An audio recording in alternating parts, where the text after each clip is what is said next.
आज हम पढ़ेंगे पाचन तंत्र की बीमारियों के बारे में। और पाचन तंत्र की बीमारियों में सबसे पहले अपन पढ़ेंगे स्टोमेटाइटिस के बारे में।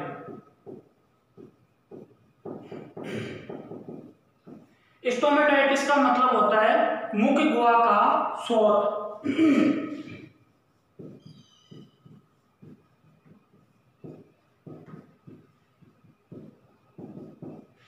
यानी कि जब पशु के मुख गुहा की म्यूकस मेम्ब्रेन में इन्फ्लेमेशन हो जाता है या सूजन आ जाती है तो उस स्थिति को अपन बोलते हैं मुख गुहा का शोथ या स्टोमेटाइटिस। ये सूजन है जो पशु के कहां पे आ सकती है। ये सूजन पशु की जीभ पे आ सकती है, पशु के कोमल है कठोर तालू पर आ सकती है। इसके अलावा पशु के मसूड़ों पर सूजन आ सकती है। तो सबसे पहले हम इसकी डेफिनेशन देखते हैं कि पशु के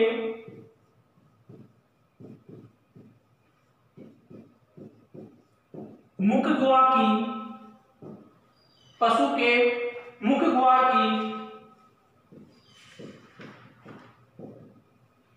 श्लेष्मा झिल्ली का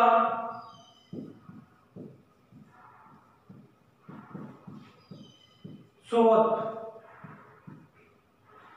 यानी पशु के मुख गुहा की श्लेष्मा झिल्ली की सूजन को इंग्लिश में बोलते हैं इन्फ्लामेशन, स्टोमेटाइटिस कहते हैं। पशु के मुख गुहा की म्यूकस मेम्ब्रेन की सूजन को स्टोमेटाइटिस कहते हैं।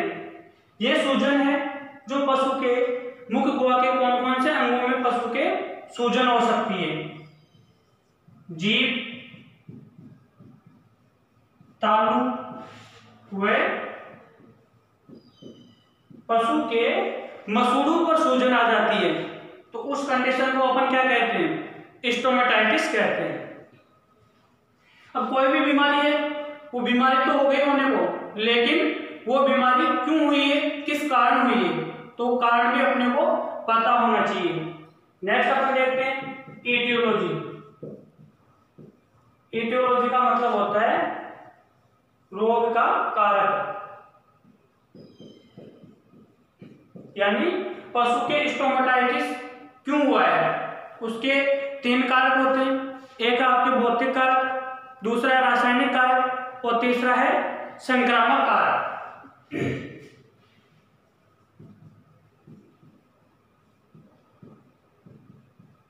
भौतिक कारक,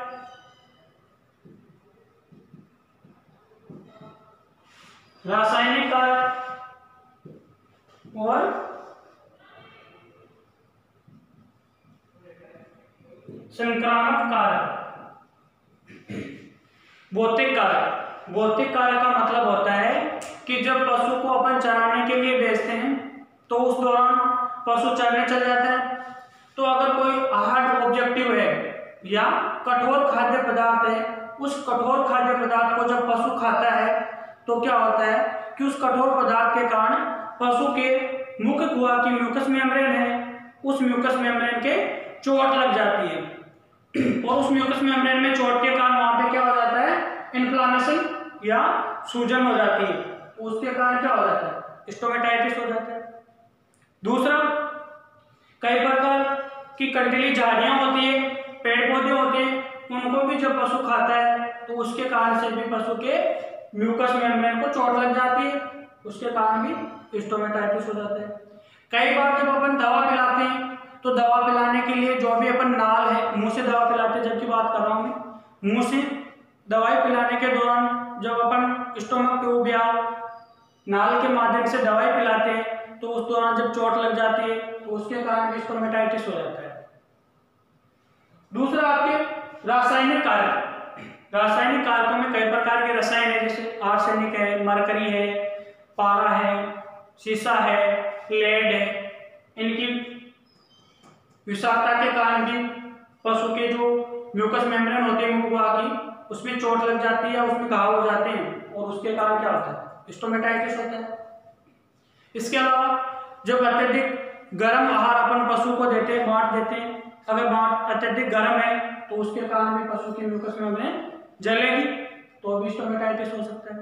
अत्यधिक ठंडा आहार देने के कारण, अत्यधिक गर्म आहार देने के कारण, अम्ल के कारण, क्षार के कारण, और कई प्रकार की जलन पैदा करने वाली औषधियां होती है, उनको भी अगर अपन मुख्य मार्ग से पशु को देते हैं तो भी पशु में स्टोमेटाइटिस होने की संभावनाएं बढ़ जाती है, उनके कारण भी पशु में स्टोमेटाइटिस हो सकता है। जैसे ट्रपेंटाइन ऑयल है, हाइड्रोक्लोराइड है, इनके कारण भी हो जाता है। तीसरा कारक आपके संक्रामक कारक, बैक्टीरियल इन्फेक्शन है, वायरल इन्फेक्शन है, फंगल इन्फेक्शन है, स्पाइरोकीट है, पैरासाइट्स है, इनके कारण भी जो पशु के मुख होता है उसकी म्यूकस मेम्ब्रेन है उसमें इन्फ्लामेशन हो जाता है और पशु के स्टोमेटाइटिस हो जाता है।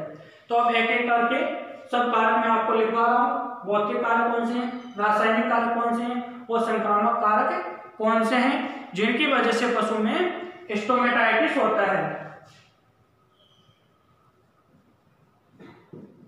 पहला भौतिक कारक है दवा पिलाते समय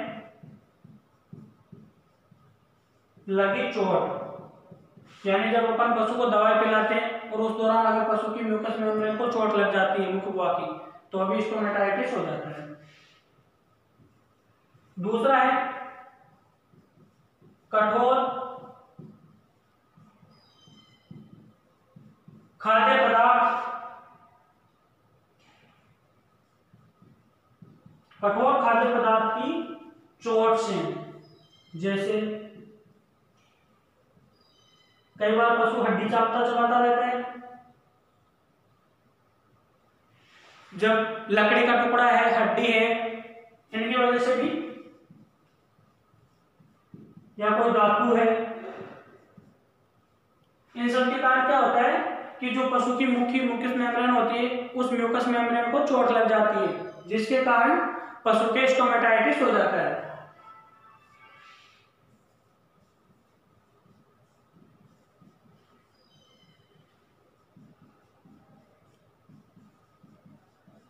नेक्स्ट भौतिक कारक है सड़ा गला आहार खाने से, इसका एक बार स्क्रीनशॉट ले लेना, मिटा रहा हूं इसको।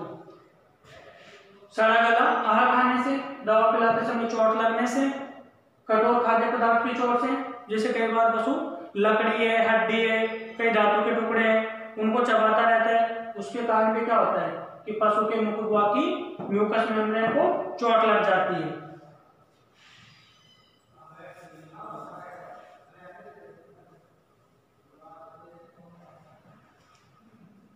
इसके अलावा एनीमिक दांतों के कारण भी होता है।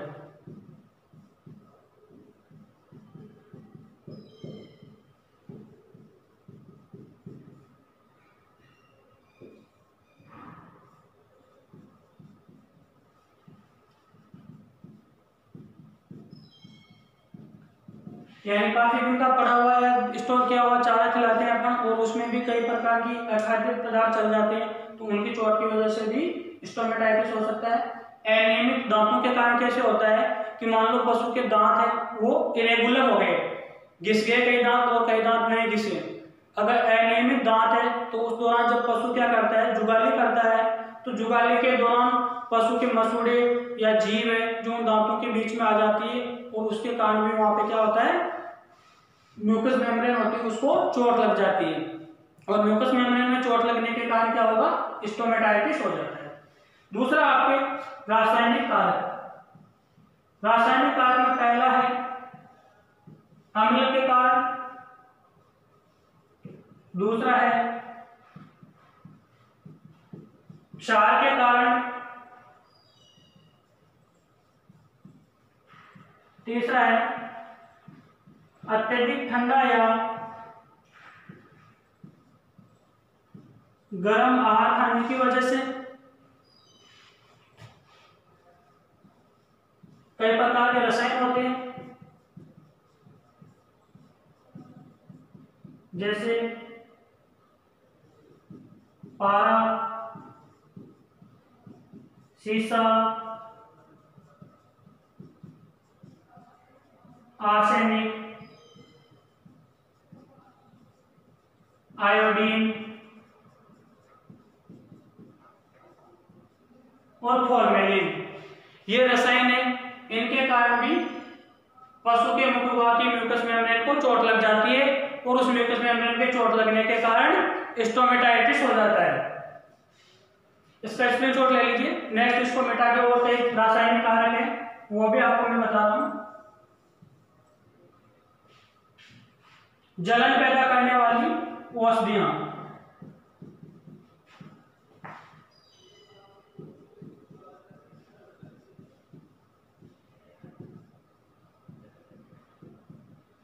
जैसे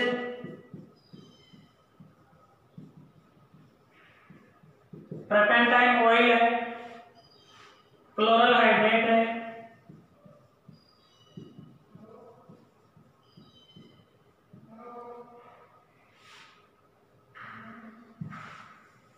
और इसके अलावा आपके रासायनिक खाद।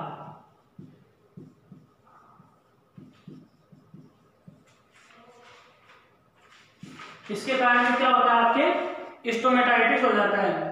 जलन पैदा करने वाली औषधियों में आपके ट्रापेंटाइन ऑयल और क्लोरल हाइड्रेट।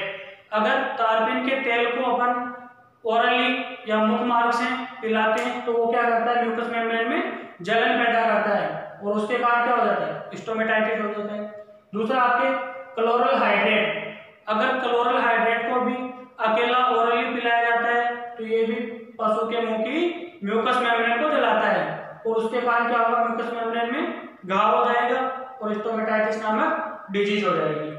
नेक्स्ट आपके रासायनिक खाद जैसे यूरिया, डीएपी वगैरह है, ये भी अगर पशु खाएगा तो इसकी वजह से भी स्टोमेटाइटिस हो जाता है। तीसरा आपके संक्रामक कारक, इसमें है वायरस, जीवाणु, फंगस,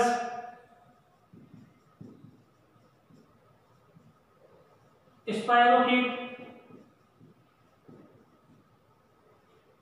और पैरासाइट। इनकी वजह से भी क्या होता है, स्टोमेटाइटिस नामक डिजीज हो जाती है। तो सबसे पहले अपन ने देखा स्टोमेटाइटिस की परिभाषा, स्टोमेटाइटिस किसे कहते हैं। उसके बाद अपन ने देखा स्टोमेटाइटिस की ईटियोलॉजी या रोग का कारक, किसकी वजह से स्टोमेटाइटिस नामक डिजीज होती है।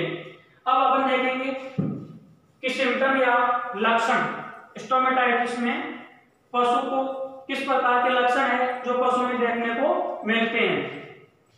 तो सिम्टम ऑफ स्टोमेटाइटिस या स्टोमेटाइटिस के दौरान पशु में किस प्रकार के लक्षण अपने को देखने को मिलते हैं। तो सबसे पहला लक्षण ये मिलेगा कि पशु के मुखगुहा की म्यूकस मेम्ब्रेन में सूजन है, उसकी वजह से क्या होगा, पशु आहार खाना कम कर देगा।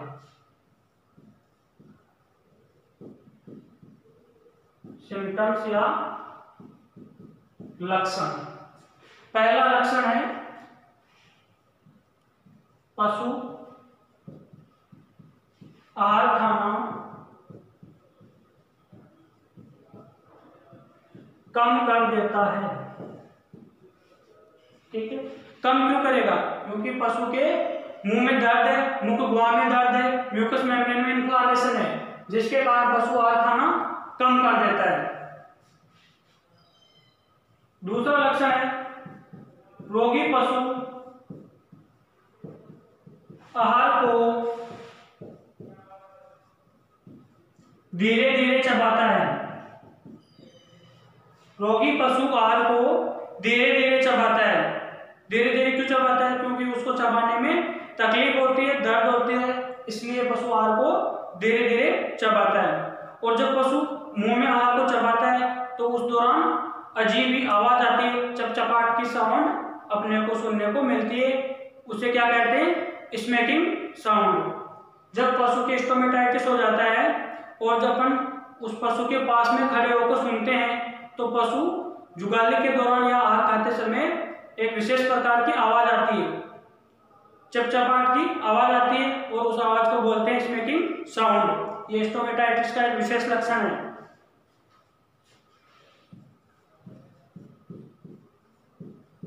चप-चप की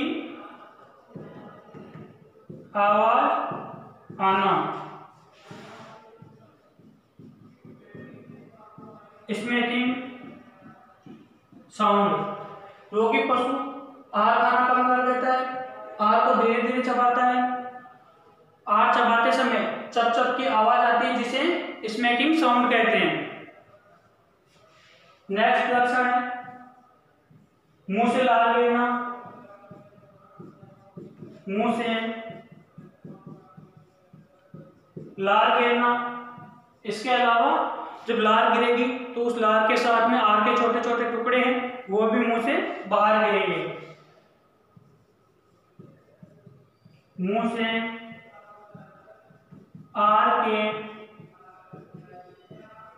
छोटे छोटे टुकड़े भी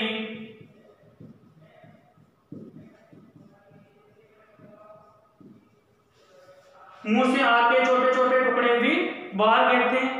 और म्यूकस मेम्ब्रेन में क्या है, इन्फ्लामेशन या सूजन है, तो उस दौरान क्या होगा, लार गिरेगी। लार के साथ में आहार के छोटे छोटे टुकड़े गिरेंगे। और कई बार तो क्या होता है कि म्यूकस मेम्ब्रेन उसके भी छोटे छोटे टुकड़े टूट टूट के शरीर से बाहर आने लग जाते हैं। तो ये भी लिखो।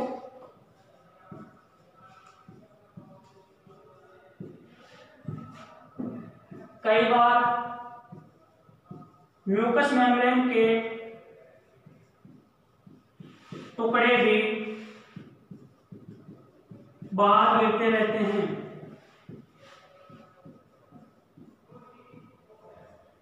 म्यूकस मेम्ब्रेन के छोटे छोटे टुकड़े वो भी मुंह से बाहर गिरते रहते हैं।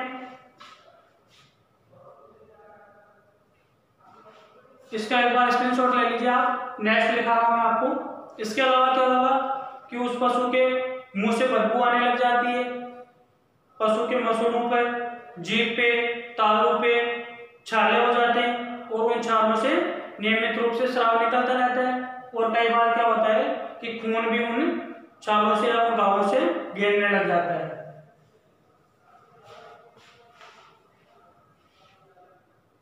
नेक्स्ट लक्षण है पशु के मुंह से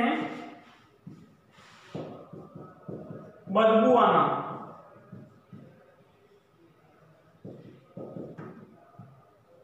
पशु के मुंह से बदबू आना। पशु के जीभ, तालू व मसूड़ों पर छाले होना।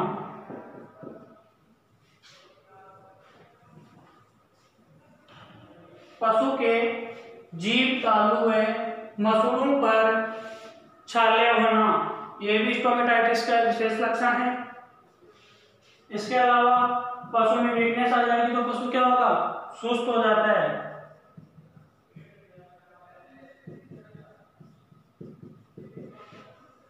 पशु सुस्त हो जाता है और सुस्त होगा तो उसका प्रोडक्शन है वो भी कम हो जाता है। लेकिन स्टोमेटाइटिस में जहां तक है पशु की मौत नहीं होती है। स्टोमेटाइटिस के कारण पशु मरता नहीं है।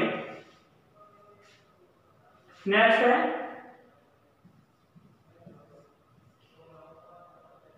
पशु का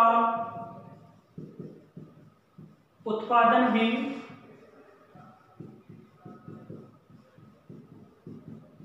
कम हो जाता है। और लास्ट लक्षण इसमें लिखिए, कई बार पशु के मुंह से खून भी गिरने लगता है। वो खून कब गिरेगा, जब वो छाले घाव है काफी गहरे हो जाते हैं, उस दौरान पशु के मुंह से थोड़ा बहुत खून भी गिरने लग जाता है।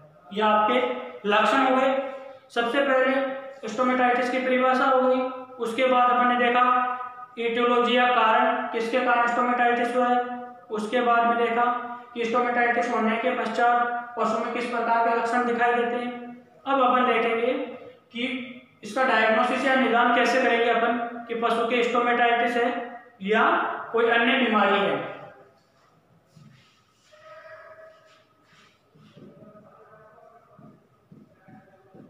डायग्नोसिस या निदान।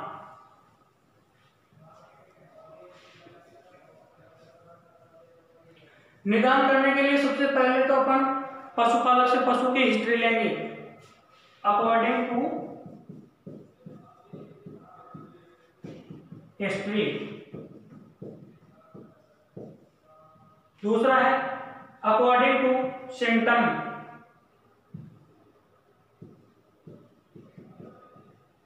यानी पशुपालक पशु के बारे में क्या इतिहास बताता है, उसके आधार पर अपने को बाह्य रूप से देखने पर पशु में क्या लक्षण दिखाई देते हैं, उसके आधार पर।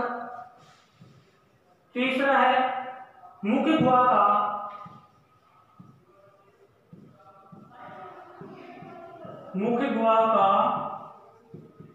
निरीक्षण करके, ऑब्जर्वेशन ऑफ माउथ कैविटी, मुख गुहा का निरीक्षण करेंगे कि पशु के मुंह में छाले हैं या कोई वस्तु फंस रही है, क्या है। अगर कई बार क्या होता है कि नया चारा आता है तो उस चारे में भी काफी मात्रा में सालू होते हैं, और वो सालू क्या करते हैं, वो मसूड़ों में या जो स्पॉट होते हैं पशु के जीभ होते हैं उसमें चुभ जाते हैं। चुभने के कारण क्या होता है, वहां पे इन्फेक्शन हो जाता है, इन्फ्लेमेशन हो जाता है, और उस सूजन के कारण पशु आहार नहीं खा पाता है और पशु में स्टोमेटाइटिस हो जाता है, मुंह का निरीक्षण करके। इसके अलावा नहीं पता लग रहा तो जो भी पशु का लार का स्राव गिरता है उस स्राव का प्रयोगशाला जांच करा के, लार के स्राव का प्रयोगशाला में निरीक्षण करके, यानी उसकी लेबोरेटरी जांच करवाएंगे। ठीक है, इसका निदान हो गया according to symptom, according to history, मुख गुहा के निरीक्षण के आधार पर, और जो भी लार वगैरह स्राव आता है उस स्राव का लेबोरेटरी टेस्ट करके अपन कंफर्मेशन करेंगे कि पशु की स्टोमेटाइटिस है या कोई अन्य बीमारी है। उसके पश्चात अपने क्या करना है, ट्रीटमेंट या उपचार करना है।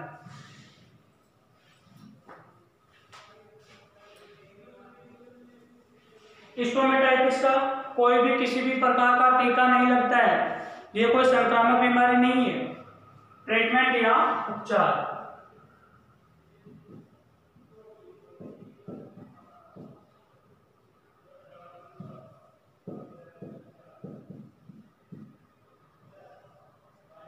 जब भी पशुपालक को उपचार करने के दौरान कुछ दवाई के लिए अपन पर्ची लिखते हैं तो उस पर्ची में आरएच शब्द का प्रयोग जरूर करें। इसका मतलब होता है कि हम भगवान से रोगी के ठीक होने की शीघ्र शुभकामनाएं करते हैं, यानी जितना जल्दी हो सके उतना जल्दी ये रोगी इस रोग से मुक्त हो जाए।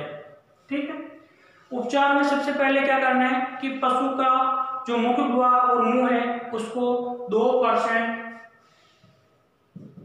लाल दवा के घोल से धोए।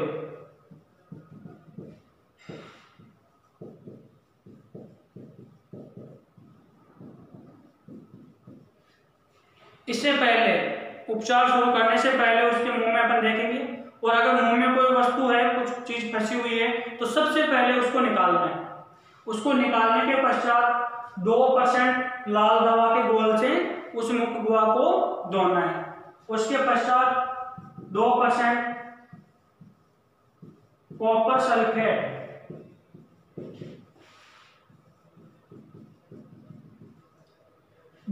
कॉपर सल्फेट सॉल्यूशन लेना है, वो आपको एंटीसेप्टिक के रूप में 2% कॉपर सल्फेट का सॉल्यूशन है, एंटीसेप्टिक के रूप में लेना है। वो आप ऑइंटमेंट या क्रीम दोनों में से किसी भी रूप में ले सकते हैं। 2% कॉपर सल्फेट का जो एंटीसेप्टिक सॉल्यूशन है वो ऑइंटमेंट या क्रीम किसी भी रूप में अपन ले सकते हैं। इसके अलावा अगर ये ताजा घाव है तो ये इलाज करना है, लेकिन घाव अगर काफी पुराना है तो उनको जब तक उस घाव की जो म्यूकस मेम्ब्रेन है उसको अपन जलाएंगे नहीं तब तक वो घाव जल्दी से ठीक नहीं होगा।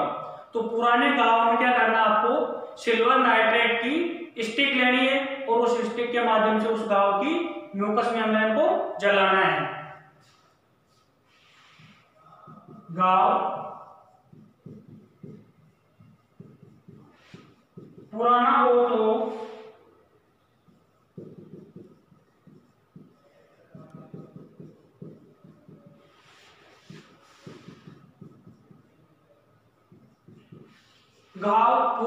तो उसे सिल्वर नाइट्रेट स्टिक से जलाए। जला दिया ये तो हो गया आपके स्टोमेटाइटिस का ट्रीटमेंट। इसके अलावा सेकेंडरी इन्फेक्शन को रोकने के लिए, द्वितीय संक्रमण को रोकने के लिए पशु को कोई भी एक एंटीबायोटिक इंजेक्शन भी लगाना है ताकि स्टोमेटाइटिस के कारण पशु में कोई अन्य बीमारी नहीं हो।